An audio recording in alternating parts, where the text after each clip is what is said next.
சில பேர் சொல்லுவாங்க, என் பையனுக்கு கல்யாணம் ஆகல, பொண்ணு கல்யாணம் ஆகல, நாங்கள் ராகு கேது தோஷம்னு இங்கே போனோம், அங்கே போனோம், அந்த தோஷம் இந்த தோஷம்னு ஏகப்பட்ட பரிகாரம் பண்ணோம், ஒன்றும் வேலை செய்யலைன்றாங்க இல்லையா.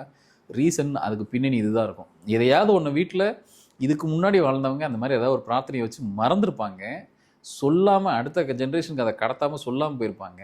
அது இப்போ சேர் போட்டு உட்காந்து அந்த இடத்துல ரெடியாக உட்காந்துருக்கும். அதுக்கு பதில் சொல்லாமல் நீங்கள் என்ன போய் தலையில நின்று பரிகாரம் பண்ணாலும் பலிக்காது. இந்த தலைமுறையில் இருக்கக்கூடியவங்க பதில் சொல்லணும்னா அதுக்கு என்ன வழி இருக்குது சார்? பொதுவாகவே யார் பிரார்த்தனை பண்ணாலும் சரி, அதோட அக்கௌண்ட்ஸ் மெயின்டெனன்ஸ் யாருன்னா முருகன் தான். அங்கே போய் ஸ்டோர் ஆகிடும் எல்லாமே. அந்த இறைவன்ட்ட இருக்கிறவனால தான் அவரோட, அதாவது அந்த அந்த செவ்வாய்ங்கிற கிரகத்துக்கு அதிதேவதை யாருன்னா முருகன் தான்.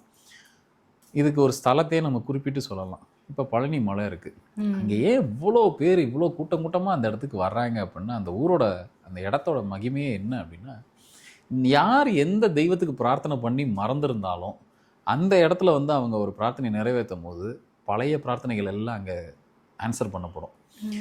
அப்போது நான் எதையோ ஒரு முற்காலத்தில் ஏதோ ஒன்று செஞ்சேன் மறந்துட்டேன், இல்லை எனக்கு முன்னாடி வாழ்ந்தவங்க எதையோ ஒன்று பண்ணாங்க மறந்துட்டாங்க, அதனால தான் நிறைய பேர் அந்த கோவிலோட அட்டாச் ஆகிருப்பாங்க. எனக்கு குலதெய்வம் தெரியல, எனக்கு இது தெரியல, அது தெரியலனா கூட இந்த கோவிலோட அவங்க ரொம்ப அட்டாச்சாக இருப்பாங்க.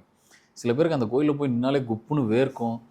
குறிப்பாக சந்திரன் சனி சேர்க்க இருக்கவங்கலாம் போய் அங்கே போய் நின்னாலே அப்படியே விறுவிறுன்னு வேர்க்கும் அந்த முருகனை பார்த்தாலே. அந்த ஊருக்குள்ளே போனாலே ஒரு படபடன்னு இருக்கும் இவங்களுக்குலாம். ஸோ இதெல்லாம் எதுக்கு அப்படின்னா, அந்த மண்ணுக்கும் இவங்களுக்கும் ஒரு தொடர்பு இருந்துக்கிட்டே இருக்கும். ஸோ இப்படி மறந்தவங்களுக்கு அந்த ஊரில் அந்த கோவிலுக்கு போயிட்டு இவங்களால என்ன முடியுமோ, நான் தான் எப்பவுமே அதான் சொல்லுவேன், இங்கேருந்து நடந்தே வரேன், அங்கே அடுத்து நாங்கள் அதுதான் கேட்க நினச்சேன். நிறைய பேர் வந்து வேண்டுதலை வந்து கண்ணா பின்னான்னு அந்த காரியம் நடக்கிற வரைக்கும் வச்சிருவாங்க சார். நான் வந்து என்னுடைய வாழ்நாள் முழுக்க வந்து பழனிக்கு பாத யாத்திரை வர்றேன், வாழ்நாள் முழுக்க வந்து அன்னதானம் போடுறேன் அப்படின்ற மாதிரி இன்னைக்கு காலகட்டத்துக்கு அதை வேண்டுதலாக வச்சிருவாங்க. அது மறந்துட்டாங்க, இல்லை அதை பண்ண முடியாத சூழல் ஏற்பட்டுருச்சு அப்படின்னா அது கூட ஒரு குத்தமாக மாறி நிற்குமா சார்? ஆமாம், ஏன்னா தெய்வம் காதை கொடுத்து கேட்டுட்டு தானே இருக்கும். நீங்கள் சொல்லாத வரைக்கும் சரி, சொல்லிட்டீங்கன்னா செஞ்சு தான் ஆகணும், வேறு வழியே இல்லை. அது எத்தனை நாள் ஆனாலும் அது காத்துட்டு நிற்கும். அப்படின்னா என்ன அர்த்தம்னா, நம்ம ஸ்ட்ரென்த்து என்னவோ, நம்மளால் என்ன முடியுமோ. இப்போ எனக்கு 1008 கோளாறு உடம்புல வச்சுட்டு நான் என் சக்தியை மீறி எதையும் செய்யக்கூடாது, என்னையை வருத்திட்டு எதையும் செய்யணும்னு அவசியம் இல்லை. ஆனால் பிரபஞ்சம் எப்படி இயங்குதுன்னா, ஒரு விஷயத்தை நான் இழக்கும் போது ஒரு விஷயத்தை என் கையில் கொடுத்துட்டு போயிட்டே இருக்கும்.